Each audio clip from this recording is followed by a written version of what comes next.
आत्ताची एक महत्त्वाची बातमी अंबाजोगाई शहर पोलीस स्टेशनच्या वतीनं प्राप्त झालेली आहे।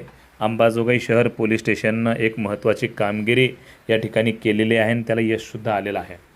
22 जुलै 2025 रोजी पुणे येथील फिर्यादी सोमनाथ मदन ढगे यांनी अंबाजोगाई शहर पोलीस स्टेशनला फिर्याद नोंदवलेली होती। त्यांनी असं म्हटलेलं होतं की सोमनाथ ढगे यांचे 84,009 रुपये हे फोनपेवरून जबरदस्तीनं काढून घेण्यात आलेले होते।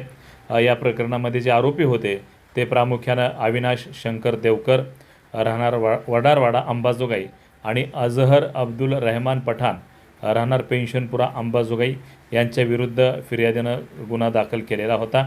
सदर गुन्हा लक्षात घेऊन अंबाजोगाई पोलिसांनी तात्काळ कारवाई करत अवघ्या 2 तासामध्ये दोन्ही आरोपींना अटक केली आणि फिर्यादीचे जे जबरदस्तीनं काढून घेतलेली रक्कम होती त्यापैकी 74,009 रुपये हस्तगत करण्यात यश आलेलं आहे। ही कामगिरी पोलीस अधीक्षक नवनीत कावत, अप्पर पोलीस अधीक्षक चेतना तिडके, उपविभागीय पोलीस अधिकारी अनिल चोरमले यांच्या मार्गदर्शनाखाली करण्यात आली। शहर पोलीस स्टेशनचे पोलीस निरीक्षक शरद जोगदंड यांनी प्रामुख्याने याचं नेतृत्व केलं।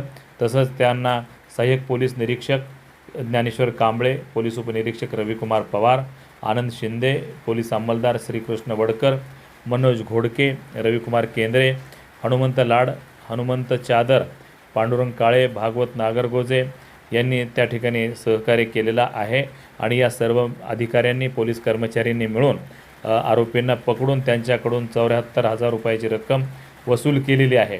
ही एक महत्त्वाची कार्यवाही अंबाजोगाई शहर पोलीस स्टेशनच्या वतीनं करण्यात आलेली आहे। अंबाजोगाई शहर पोलीस स्टेशनचे पोलीस निरीक्षक शरद जोगदंड यांनी अत्यंत चोखपणे कायदा आणि सुव्यवस्था राखण्याचा प्रयत्न केलेला आहे आणि त्याचाच एक फलित म्हणून या ठिकाणी ही घटना उघडकीस आलेली आहे। वार्ता न्यूजकरिता परमेश्वर गित्ते, अंबाजोगाई, जिल्हा बीड।